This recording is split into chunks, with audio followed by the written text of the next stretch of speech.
A history of safety and security in South Africa has to be seen in context of what the apartheid government was doing to keep a tight lid on the black consciousness movement. It was worse. Several times they used to arrest us for the pass. And the second thing, they used to kick our shacks in Alexandra because we didn't have the permit to stay in Alex. Kicking the doors in the middle of the night, so you have to wake up in the police station. The country has moved along since 1994. First democratic election, but already underway was a sense we need to demilitarize the police, turn them into a policing by consent, dedicated to using minimum force. That was 20 years ago, and while the older generation has seen a big change in the way that safety and security authorities behave, the youngsters have a different perspective. As a person who's staying in Alexandra, I feel I'm safe with the policeman because the place we are staying in is not a good place. So whenever we've got a problem, running to the police station is the better thing. I think our police are not working as well as they should be because they're not acting the way they should. They're not there for the people of Alexandra.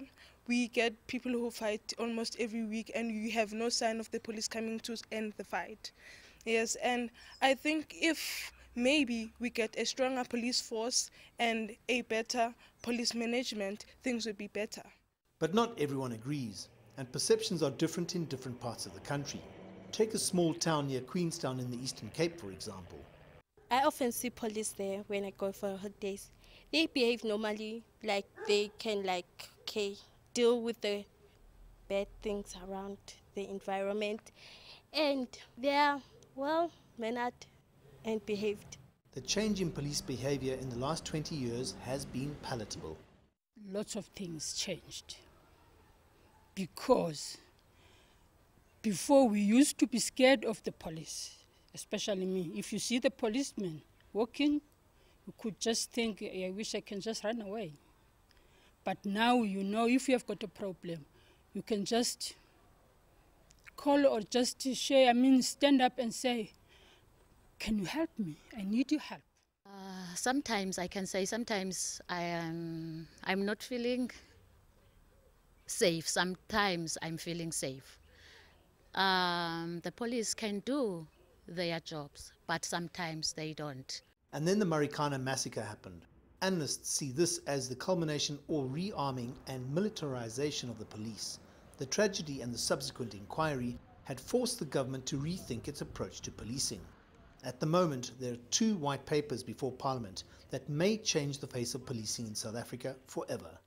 It's at least promising some sense of a return to policing which, by respecting human rights and the limitations on the use of force that's there in the Constitution, members of the public and communities might feel if they call in the police to deal with a situation, they're not at risk from the police themselves. Safety and security in South Africa is definitely a relative term. It depends where you are. You could be in the suburbs, the townships, downtown Johannesburg, Cape Town, Port Elizabeth, East London, Durban, it doesn't matter where. There are differing levels of police service activity there, and you've got to be aware of what's happening in your surroundings because you could become a crime statistic. I'm Angelo Coppola for CCTV in Johannesburg.